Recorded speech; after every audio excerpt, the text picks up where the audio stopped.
Ethan, tawag niya sa pansin ng kaibigan. Kapatid ko ba talaga yan si Kuya Jaime? Turo niya sa lalaki na ngayon ay kausap na ng daddy niya.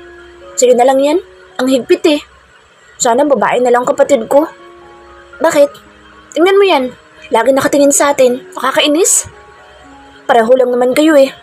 Di ba si Tito ganyan din naman kung bantayan mo?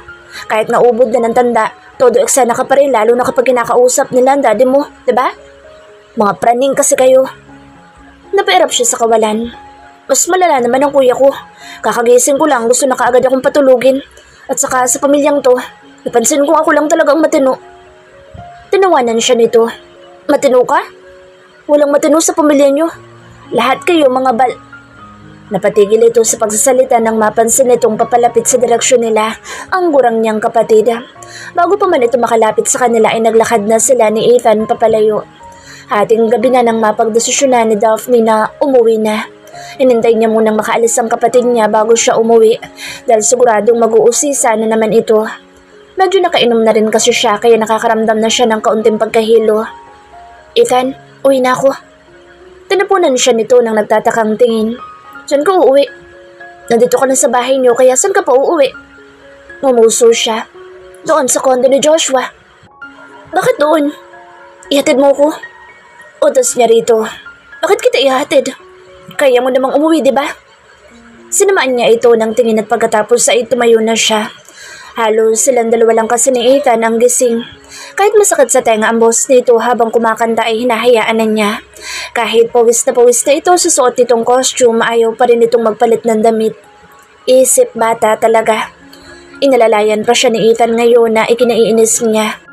Kaya niya naman ang sarili niya at hindi na siya gaanong nahihilo pero kung umakto ito, akala mo wala na siya sa katinuan. Pagdating sa tapat ng pintuan ni Joshua, pinindot niya kaagad ang doorbell. Hindi niya kasi maalala kung saan niya nailagay ang duplicate key na ibinigay nito sa kanya.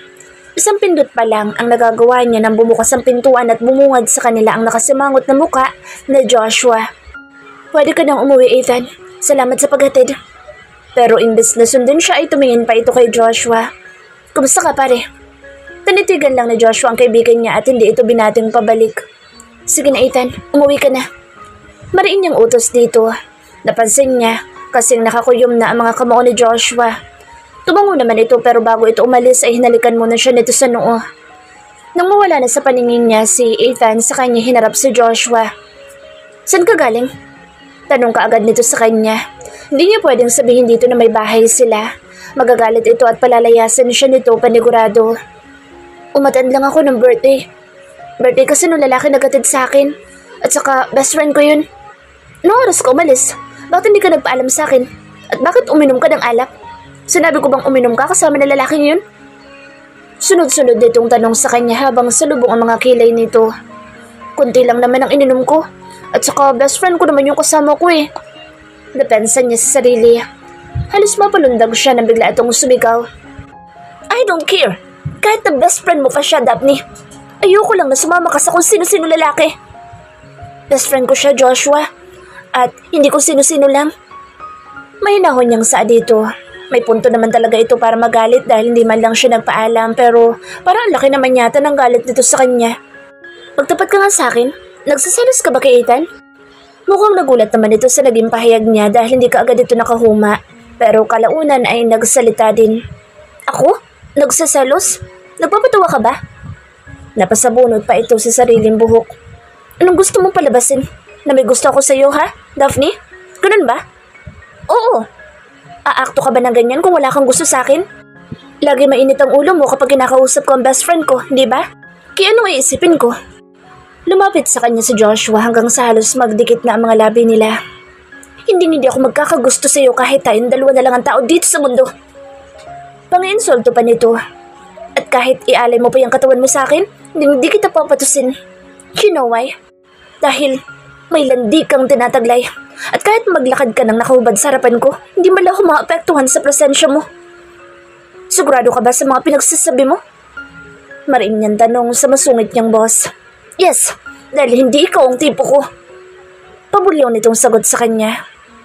Subukan nga natin kung hindi ka talaga maapektuhan. Nanguyam ang itong ibinigay niya rito bago niya dinakba ang pagkalalaki nito. Napanganga ito sa ginawa niya. Kasabay noon, napansin niya rin ang sunod-sunod itong paglunok. Binigyan niya ito ng ngiting nanguyam bago niya ito iniwanan. Hindi pala maapektuhan ha? Sinungalin. Halatang hindi nito inaasahan ang gagawin niyang iyon. Ayaw pang umami na nagsiselos kay Ethan. Pero bago siya tuluyang pumasok sa guest room, nilingon niya pa ito. Napangisi siya dahil hinahaplos pa nito ang pagkalalaki nito. Pinapakalma siguro. Ramdam niya ang pagpoprotesta sa mga mata kanina nang umalis siya sa harapan nito, pero dahil mataas ang pride ni Joshua, hindi talaga ito basta-basta aamin. Nang lumingon ito sa gawin niya, mabilis pa sa 4:00 na isinara niya ang pintuan. Lagot siya dito mamaya. Magdamag hindi nakatulog si Joshua dahil sa ginawa sa kanya ni Daphne. Kaya heto siya ngayon nakaupo sa sofa habang sumisimsim ng kape. Magdamag lang yata niyang pinapakalma ang alaga niyang nagwawala. This time parurusahin niya talaga si Daphne. Napangisi siya sa isip. Sisiguraduhin niya 1 linggo itong hindi makakapaglakad ng maayos. Hindi siya papayag na hawakan itong alaga niya nang walang pahintulot. Halos tarik na ang araw, hindi pa rin ito gumigising. Nang sa wakas ay bumukas ang pintuan ng guest room ay napangisi siya sa isip. Nakita niya pa kung paano ito maingat na humakbang palabas ng pintuan na animoy isang magnanakaw. Halatang iniiwasan nito na makagawa ng anumang ingay. Hindi siya nito napansin dahil dumiretso ito kaagad sa kusina. It's payback time. Pabagsak niyang inilapag ang babasaging baso sa ibabaw ng lamesa dahilan para magulat ito. Good morning, sir. Kandautan nitong bati sa kanya. Madalas, Josh, wala ang tawag nito sa kanya samantala ngayon, sir na. May kailangan po ba kayo?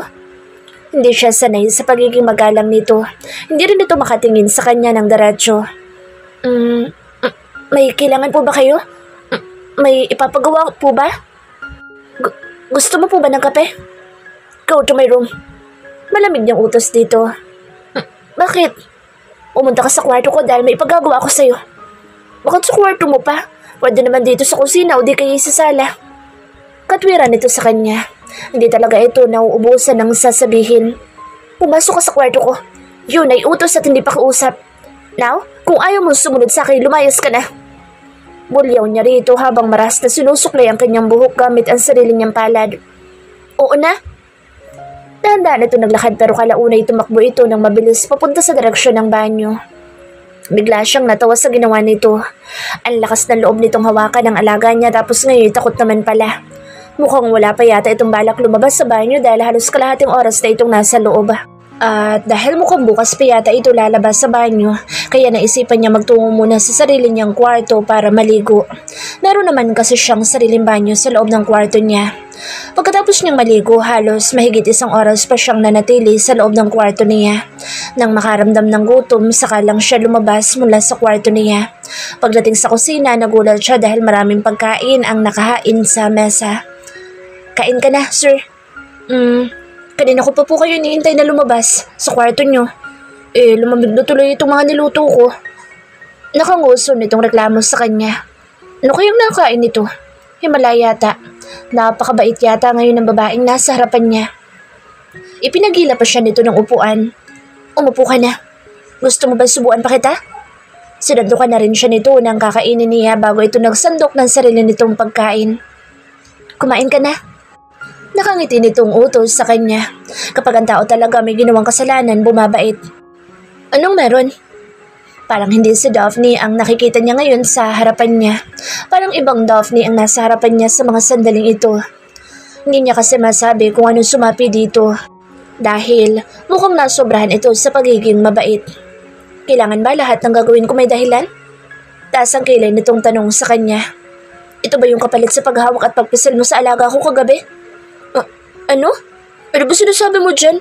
Wala akong alam sa mga ibinibintang mo sa akin, sir ha? Hindi ako yun. Hindi ko yun magagawa sa inyo. Mamatay man lahat ng kapitbahay natin dito. Ginawa mo na nga eh. Tumikim ito ng paulit-ulit. Hindi naman ito gaanong lasing kagabi para hindi nito maalala ang ginawa nitong kababuyan sa katawan niya. Pagkatapos mong kumain, pumunta ka kaagad sa kwarto ko dahil meron ako ipapagawa sa'yo. Ano naman yun? Bakit hindi mo pa sabihin sa akin ngayon? Bakit parang pakiramdam ko natatakot ka sa akin, Daphne? Bakit naman ako matatakot sa'yo? Wala naman akong ginagawang masama para makaramdam ng takot. Matapang nitong pahayag sa kanya. Wala naman dahilan para katakutan kita. Then, come to my room after you eat, Daphne. Pagkasabi noon ay umalis na siya dahil tapos na siyang kumain. Napatuwid muna ito ng upo bago sunod-sunod na tumango sa kanya. Opo, sir. He will be away for 2 weeks dahil magpapatayo siya ng sarili niyang bahay at si Vince ang magiging katulong niya. Hindi niya muna papayagan na pumasok si Daphne sa Vinat kaya gusto niya itong makausap. Halos 3 oras na yata siya naghihintay pero ni Anino nito ay hindi niya pa nakikita. Maghuhugas lang naman ito ng plato at pagkatapos no'y wala na itong ibang gagawin pa. Bigla siyang napabaling sa pintuan ng sarili niyang kwarto nang pabalya itong bumukas. Pumasok si Daphne habang pasuray-suray itong naglalakad. What the hell? Paulit-ulit siyang napamura sa isip. Yung suot nitong damit halos nakalihis na rin, kaya halos makita na niya ang dibdib nito. Ano na naman kayang kabaliwan ang ginawa nito sa kusina? Nang humakbang ito palapit sa kanya, doon niya napagtanto na amoy alak ang babaeng mangkukulam sa harapan niya. Ilang beer kaya ang inubos nitong baliw na ito? Halata na rin ang pamumula ng mukha nito. Indikasyon na marami itong nainom na alak. Bigla tuloy siyang napatayo dahil nakakatakot ang itsura nito ngayon. Pero agad din siyang napaupo dahil hinila nito ang suot niyang t-shirt at hinatak siya nito palapit sa katawan nito. Joshua, what? Natutulero niyang sambit. Bakit ba paiba-iba ang sumasapi kay Daphne? I want you. Nakangiti nitong sambit na tila wala sa sarili. Itinulak-tulak siya ni Daphne pero maya-may marahas siya nitong hihilahin ulit palapit sa katawan nito. Ha? Ano sabi mo? Napakurap-kurap siya at kasabay nooy pinagpapawisan na rin siya ng malapot. Ano bang sinasabi mo? Bakit ka ba kasi uminom? Hindi mo naman pala kaya. Pilit niyang pinatatatag ang sarili. Hindi niya pwedeng patulan ng mga sinasabi nito ngayon dahil wala ito sa sariling katinuan. I said, I want you. Marahas siyang hinila nito kaya halos magdikit na mga labi nila ni Daphne. Kiss me, Joshua. Oh my goodness. No, ayoko. Saka mo na hilingin sa akin yan kapag nasa katinuan ka na. In the meantime, matulog ka na muna.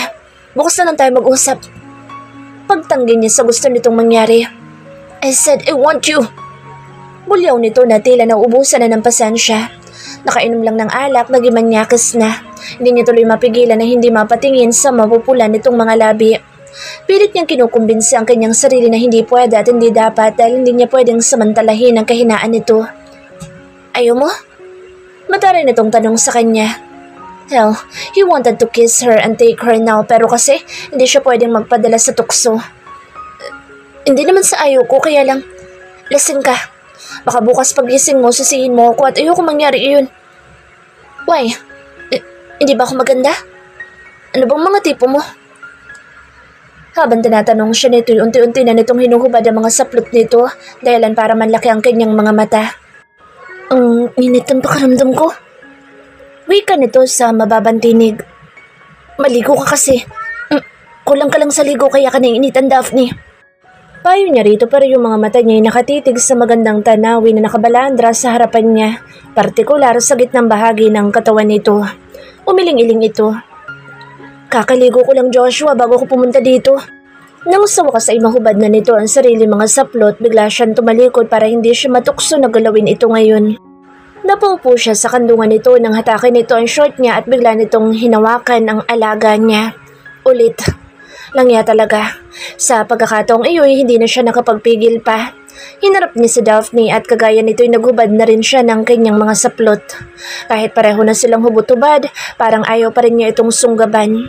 Kung ibang babae lang siguro, ito, malamang kanina niya pa ito inangkin. Pero kasi kakaiba si Daphne at hindi niya alam kung bakit. Bigla siyang natawa sa sarili. Wala naman silang relasyon pero heto sila ngayon, parehong walang mga saplot. Nakahiga ito sa ibabaw ng kama niya habang siya'y nakatitig sa kahugdan nito. Bahala na. Bukas na lang niya pagsisisihan ang lahat. What now? Ganyan ka na lang? Angal na Daphne sa kanya. Agresibo masyado. Kapag nawala ang kalasingan nito'y paniguradong doon ito magsisisi. Bumaba ang tingin nito sa pagkalalaki niya at napalunok ito ng sunod-sunod. Take me now. Hindi na siya nakasagot pa nang bigla itong bumangon at hinalikan siya nito sa labi na kaagad niya naman tanugunan. Akala mo uhaw na uhaw ito kung makahali kaya hindi sinasadyang nakagat nito ang labi niya. Nang mag-angat ito ng tingin, nakita niyang naniningkit ang mga mata nito habang nakatingin sa kanya. Sorry. Paghingi nito nang paumanin sa kanya. Kala mo kasi wala nang bukas kung makahalik ito sa kanya. Mas malala pa ito kay Carmina. It's okay.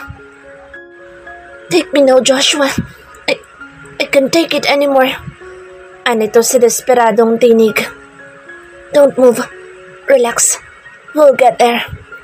Anas niya habang mahinang tumatawa. Bakit ba kasi nagmamadali ito? Tonight, he will make her his.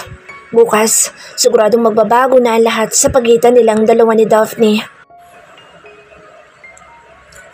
Masayang-masaya si Joshua dahil sa namagitan sa kanila ni Daphne. Hindi niya kasi inaasahan na mangyayari iyon. Ito na yata ang pinakamagandang almusal na naranasan niya sa buong buhay niya, lalo na nang malaman niya na siya ang unang lalaki dito. Kakaibang almusal sa lahat, pinakamasarap at bukod tangi. Hindi niya ramdam ang pagod dahil nangingibabaw ang nararamdaman niyang kasiyahan. Bago siya tuluyang lumabas sa sarili niyang kwarto, narinig niya pa itong mahinang nagmumura habang sinusuntok-suntok ang unan. Ito naman ang nagsimula eh. Inakit-akit siya tapos sinawakan pang alaga niya. Hindi naman sana mangyayari ang ganoon sa kanilang dalawa ni Daphne kung hindi siya nito inakit-akit. Pakiramdam niya ay lumilipad siya sa alapaap ngayon. Panira lang talaga ng araw ang taong nasa labas ngayon. Sa madaling salita, isa itong malaking istorbo. Nakakainit ng ulo. Pagbukas niya ng pintuan, handa na sana niyang bulyawan ito na bigla siyang mapapreno. What the... Kuya? Anong ginagawa dito ng kapatid niya? Bakit ngayon pa nito naisipang dumalaw sa kanya? Naku naman talaga. Anong ginagawa mo dito, kuya? Ang aga pa. Wala ka bang pasok? Sunod-sunod niyang tanong dito. Di naman kasi talaga nagagawi dito sa kondo niya nakatatandang kapatid. Ngayon lang talaga. Langya, ang ganda ng timing. Bakit ang tagal mong buksan? Salip ay tanong nito. Salubong ang mga kilay nito habang nakatitig sa kanya. Naglilinis kasi ako, kuya. Naglilinis? O baka may babae ka na naman na dinala dito sa condo unit mo? Hindi ako nagdadala ng babae dito, kuya. Napansin niya sa sarili. I know you, Joshua. You're a dumb womanizer. Bagong taon na kaya dapat magbagong buhay ka na rin. Pangaral nito sa kanya. Hindi mo ba ako papapasukin man lang? Tanong nito sa kanya pagkuhan. Umatras siya ng bahagya para bigyan ito ng daan. Come in, kuya. Bakit hindi ka pumasok ngayon? Usisa ng kapatid niya. Nakapamulo sa ito habang iginagala ang tingin sa paligid. Masama kasi ang pakiramdam ko ngayon kaya hindi ako nakapasok. Pinasadahan nito ang kabuuan niya. Dati naman pumapasok ka kahit masamang pakiramdam mo ah. Bakit pakiramdam ko may tinatago ka sa akin? Ano naman ay itatago ko sa'yo, kuya? Pumalukip-kip ito. Alam mo ba kung nasaan si Daphne? Imbes na sagutin ang tanong niya, ay nagtanong din itong pabalik sa kanya. Lihim siya nagpunas ng sariling pawis. Bakit ba nitong mga nakarang araw puro si Daphne ang bukang bibig ng kapatid niya? Samantalang inamin sa kanya ni Daphne na hindi naman daw nito karelasyon ng kapatid niya. I don't know, kuya. We're not close, remember? At anong pakialam ko sa babaeng iyon? Bakit akong tinatanong mo? Sunod-sunod niyang tanong dito. Bakit, nawawala ba siya? Kung nawawala man ang babaeng iyon, huwag mo nang hanapin dahil hindi mo naman yung responsibilidad. Dagdag niya pa. Sigurado ka bang hindi mo alam kung nasaan si Daphne? Hindi nga. At wala din akong alam kung anong lugar ang pinupuntahan ng babaeng iyon. Bakit nagagalit ka? Siguro nandito siya sa kondo mo, ano? Lumingaling nga pa ito na halos ikapagtas ng hininga niya. Where is she? Nasa loob ba siya ng kwarto mo? Ano? At ano naman ang gagawin ni Daphne sa kwarto ko? Kinabahan siya nang humakbang ang kapatid niya patungo sa direksyon ng silid niya. Kuya, wala nga siya dito sa kondo ko. Pigil niya rito. Kapag naabutan nito si Daphne na hubot-hubad siguradong pagagalitan siya nito. Sasabihin na naman nito na napakababaero niya, manluloko at kung ano-ano pa. At isa pa ayaw niyang makita nito si Daphne sa ganoong ayos. Dahil siya lang ang may karapatan na makita ang hubad nitong katawan. Siya lang at wala nang iba pa. Kung bakit ba naman kasi hindi niya muna ito binihisan bago siya lumabas. Ang bobo niya talaga. Nakahinga lang siya nang maluwag ng tumunog ang cellphone ng kapatid niya dahilan para mapahinto ito sa paglalakad. Sinagot nito ang tawag pero sa kanya ito nakatingin. Okay, I'll be there in 10 minutes. Anito sa kausap na mula sa kabilang linya bago ibinaba ang tawag. I'll be right back, Joshua. See you later. Pagkasabi noon ay umalis na ito sa harapan niya. Nakaisip siya ng paraan para hindi sila maabutan ng kapatid niya. Inintay niya munang makaalis ang kapatid niya bago patakbong pinuntahan si Daphne. Naabutan niya itong nakapikit habang nakahiga patagilid. Daphne, wake up. We need to go. Hinaplos-aplos niya makinis nitong pisngi para magising ito. Sinagot siya nito sa pamamagitan ng ungol. Hey, wake up. Let's go. Bigla itong bumalikwas at pinagahampas siya nito ng unan. Ang sabi ko sa'yo kanina, wag na wag mo akong gigisingin, di ba? Kaya kita ginigising dahil yayaan na sana kitang magbakasyon. Di ba gusto mo yun? Gusto kong magbakasyon, pero hindi ngayon. Sagot nito. Hindi ko kaya maglakad at isa pa masamang pakiramdam ko. Bubuhatin na lang kita. Pamimilit niya pa. Next week na lang tayo magbakasyon. Sa ngayon matulog na muna tayo. Umuso dito para bigyan siya ng espasyo. Humiga ka na. Umiling-iling siya. Naningkit ang mga mata nito. Kung gusto mo magbakasyon, umalis ka, mag-isa mo. Formal nitong pahayag sa kanya at pagkatapos ay humiga ulit at tinalikuran na siya. Pipilitin niya ito hanggang sa pumayag ito. Daphne, come on. Sa sasakyan ka na lang matulog. Dahan-dahan na rin siyang humiga para tabihan ito at kalaunay niyakap niya ito mula sa likuran. I can't. Would you please try to understand? Hindi ko rin may enjoy ang bakasyon na sinasabi mo kung paika-ika ako maglalakad dahil sa napakalaki mong alaga. Natawa tuloy siya dahil sa sinabi nito. Kaya naman mas lalo niyang hinigpitan ng pagkakayakap dito at kalaunan ay humarap ito sa kanya. Joshua, kapag nabuntis mo ba ako, pakakasalan mo ako? Seryoso nitong tanong sa kanya. Depende. Dahil sa naging sagot niya, sinampal siya nito ng malakas. Depende, son. Ayusin mo yung sagot mo. Kapag nagkamali ka ng sagot, sisipain ko yung mukha mo. Yung alaga mo, hindi mo na yan mapapakinabangan. Sinasabi ko sa iyo, kaya umayos ka. Nalilisik ang mga mata nito habang nagsasalita. Napakasadista. Binibiro niya lang naman. Of course, he will marry her kahit sa ang simbahan. Matulog na lang tayo. Saka na natin pag-usapan yan kapag buntis ka na talaga. Nang mapansin niya na gusto na siya nitong kainin ng buhay, bigla niya itong hinalikan sa noo. Pumikit na rin siya at nagkunwaring inaantok na. Narinig niyang bumuga ito ng hangin. Akala niya makakatikim na siya ng malutong na sampal eh. Kaano-ano mo si Carmina? Tanong nito kaya bigla siyang nagmulat. Friend? Baliwala niyang tugon. Friends lang kayo? Tumango-tango siya. Friends lang talaga. Tumango rin ito bilang pagsang-ayon.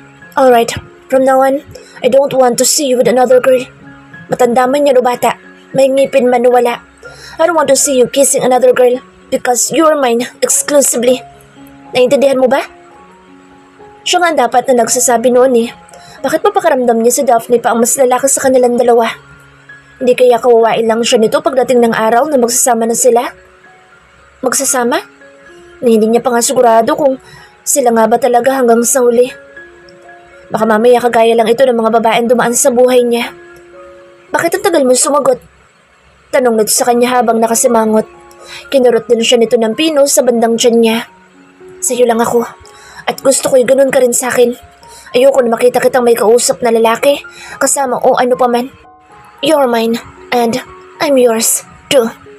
Alright. Nakangiti nitong tugon sa kanya. If I saw you and Carmina together, I would kill you both. And one more thing, Daphne, iwasan mong umiti sa mga lalaki. Dagdag niya pa sa naunang sinabi niya. I don't want you to keep a secret from me. That's the last thing I will ask for. Just be honest and don't dare lie to me. Seryoso niyang pahayag dito. Hindi ka agad ito nakasagot dahil nakatingin lang ito sa mga mata niya. Inahaplos-haplos din ito ang pisngin niya at pagkatapos ay ngumiti ito ng tipid. I promised. Napangiti siya dahil sa naging tugon nito. Masakit pa ba? Hindi ka agad nito nakuha ang sinabi niya dahil kumunot ang noon nito. Yung hiyas mo, masakit pa ba? Oo. Mamaya bilhan mo ko ng gamot. Umira pa ito sa kanya. Nung hinawakan ko yan, maliit lang naman. Hindi ko akalain na lumalaki pala yan. Napaismid siya sa sinabi ni Daphne. Anong maliit? Alin ang maliit? Kumala siya sa pagkakayakap dito at pinakita niya ang alagaan niya. Agad naman itong napatingin sa alagaan niyang tumatango-tango. Titig na titig talaga ito at bahagya pang bumangon habang nakangawi. Dahil sa kalandian mo at kung sino-sino ikinakama mo, inugat na yung alaga mo. Sa dami ng trinabaho niyan kaya napasma na. Hinawakan pa nito't sinipat ang alaga niya. Kaya simula ngayon, hindi ko napapayagan niya na pumasok pa kung kani-kanino. Na iintindihan mo ba? Oo. Lamya, nabubuhay na naman ang alaga niya. Kung ibang babae lang siguro ang kasama niya ngayon, malamang kanina niya pa ito napasok. Don't touch it, Daphne. Matulog na lang tayo. Bukas aalis tayo para magbakasyon. Okay, let's sleep then. Nagangat ito ng tingin at binitawan na nitong alaga niya. Ngumiti ito sa kanya at pagkatapos ay niyakap siya nito ng sobrang higpit, kaya ganoon din ang ginawa niya. 3 araw na ang nakalilipas simula nang may mangyari sa kanila ni Joshua. Halos hindi siya makabangon at hindi rin siya makapaglakad ng maayos, kaya naman nakahiga lang talaga siya sa kama nito. Daig niya pang hinampas ng bakal sa balakang. Hindi rin ito nakakapasok dahil ayaw siya nitong iwanang mag-isa. Kapag daw gumaling na siya, magbabakasyon daw sila sa pag-aari nitong penthouse na nasa Bicol. Kaagad naman siyang pumayag pero sinabi niyang mamayang madaling araw na lang sila bumiyahe.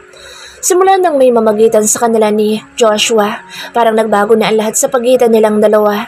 Sa ngayon, heto sila ni Joshua. Nakasakay sa sasakyan nito dahil kakain daw sila sa labas. First date nila kahit wala pa naman silang level. Para sa kanya, ayos lang naman iyon. Ang importante, nagkakaunawaan silang dalawa. Ang ayaw niya lang yung may lalapit ditong babae dahil siguradong babalian niya ito ng buto. May problema ba? Bakit ang tahimik mo yata? Untag nito pagkatapos ng mahabang katahimikan. Kapag tahimik lang, may problema na kaagad? Hindi ba pwedeng nag-iisip lang? Anong iniisip mo? Iniisip ko kung anong gagawin ko sa'yo at sa mga babaeng lalapit sa'yo. Pinalagatok niya pa ang mga daliri niya at nag-inat pa siya pagkatapos. Siguradong sa ospital ang destinasyon yung dalawa o di kayo sa sementeryo. What? Bakit mo naman gagawin yun? Goodness. Kandautal pa itong nagsasalita. Wala lang. Trip ko lang na manakit. Formal niyang pahayag kay Joshua. Mag-focus ka sa pagmamaneho dahil baka mabangga tayo. Mayat maya kasi itong tumitingin sa gawin niya. Kaya kung ako sa'yo, iiwas ako sa mga babae. Pagkasabi no'y sumandal siya sa upuan at kalaunay pumikit na. Paano kung sila lumapit sa akin? Paano kung tungkol sa negosyong pag-uusapan namin? Tanong nito sa sarili na umabot naman sa pandinig niya. Maintindihan niya kung pagdating sa negosyong pag-uusapan ng mga ito. Kaya magtanong ka. Yung babaeng tumatawag sa iyong baby, pagsabihan mo yun. Dahil kapag tinawag ka niyang baby sa harapan ko, paduduguin ko ang nguso niyong dalawa. Hindi siya tumitingin kay Joshua nang sabihin niya iyon. Big deal ba yun sa'yo? Yes. Just kill me now. Napamulat siya ng mata dahil sa sinabi nito. Papatayin talaga kita. Hintayin mo lang. Bawat kilos mo'y nakamasid lang ako. Don't try to fool me. If you do, then you will die. Paano kung ikaw naman ang makagawa ng kasalanan sa akin? Anong gagawin ko sa'yo? Malabo yun. Anya kay Joshua. Isa lang naman ang kasalanan niya rito. At yun ay nagpanggap siyang janitress sa kumpanya nito. Bukod do'y wala na. Dahil lahat ay pinapakita niya rito ay totoo ng lahat. Yun lang talagang kasalanan niya kay Joshua. Iisa lang pero alam niyang masasaktan ito sa huli. Naghihintay lang siya ng tamang pagkakataon para masabi niya rito ang lahat. Balak niyang lasing si Joshua sa kanya sasabihin dito ang sekreto niya. Para kung dumating man ang araw na sumbatan siya nito, may panlaban siya. Sasabihin niya lang naman na nasabi niya rito ang lahat at hindi na niya iyon kasalanan kung hindi nito matandaan ang mga ipinagtapat niya dahil naglasing ito. Napangiti siya dahil sa magandang ideya na sumagi sa isipan niya. Why are you smiling? Tanong sa kanya ni Joshua. Sa sobrang lalim ng mga iniisip niya, hindi niya namalaya na nakarating na pala sila sa lugar na sinasabi nito. Lahat na lang napapansin mo, Joshua. Sita niya rito habang binabaklas ang suot niyang seatbelt. Paano hindi ko mapapansin? Kanina ka pa nga nakangiti dyan. Ano ba kasing iniisip mo? Ang kulit naman ng lalaking ito. Masaya lang ako kasi magkasama tayo ngayon. Dati kasi lagi na lang tayo nagbabangayan, di ba? Hindi ko akalain na darating tayo sa punto na may mangyayari sa atin dalawa tapos ngayon naman, magda-date tayo. Napatingin siya kay Joshua nang tumikim ito ng malakas kasabay ng pamumula ng mukha nito. Kinikilig ka, no? Aminin. Panunokso niya. I'm not. What am I? A kid? Mariing tanggi nito pero halatang halata naman. Nagmamadali pa itong baklasin ang suot nitong seatbelt. Ayaw pang umamin. Ang arte ng kuya nyo. Bagya siyang lumapit sa tabi nito at sunundot-sundot niya pa ang tagiliran nito. In denial ka no? Wala nang masama kung makaramdam ka ng kilig. Natural lang naman yun. Dati nga nung hinalikan ako ng crush ko, kinilig din ako eh. Let's go. Pag-iiba nito ng usapan at pagkatapos ay bumaba na ito at nauna nang naglakad. Natawa tuloy siya nang wala sa oras. Anong problema nito? Hindi ito tao kung hindi ito nakakaramdam ng kilig. Joshua, wait! Tawag niya sa pangalan nito. Ang gagong ito akala mo walang kasama. Ang sarap bigwasan. Parang wala kang kasama. Sana hindi mo nala ako niyaya kung ganito lang din naman. Sitan niya nang makalapit siya dito.